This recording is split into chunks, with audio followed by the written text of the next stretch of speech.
দুনিয়াতে যত অদ্ভুত অদ্ভুত প্রশ্ন সব আপনি মুসা আলাইহিস সালামের মাথা থেকে পাবেন। বিভিন্ন বিষয়ে আল্লাহরে প্রশ্ন করতেন। সাইয়েদনা মুসা আলাইহিস সালাম আল্লাহরে বললেন, আল্লাহ আপনি আমার এমন একটা জিকির শিখাইয়া দেন যে জিকিরটার শব্দ আপনি আর আমি ছাড়া কেউ জানবে না।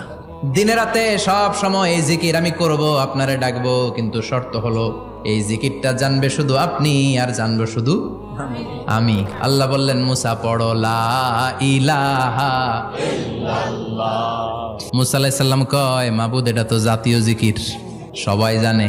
আমি তো চাইছি এক্সেলেন্ট একটা জিকির, কারো কাছে নাই, শুধু আমি জানবো আর আমি পড়বো। আল্লাহ বললেন, মুসা এই লা ইলাহাকে যদি এক পাল্লায় রেখে দাও, তাম বিশ্ব, 7 আকাশ 7 জমিনটারে তুলে যদি তুমি আরেক পাল্লায় রেখে দাও, লা রাজাহাত কাফাতু লা ইলাহা ইল্লাল্লাহ, মুহূর্তের মধ্যে লা ইলাহার পাল্লা ভারী হয়ে যাবে। ও মুসা, তুমি যতই এক্সক্লুসিভ জিকির চাও, লা ইলাহার চেয়ে দামি জিকির আমার কাছে নাই।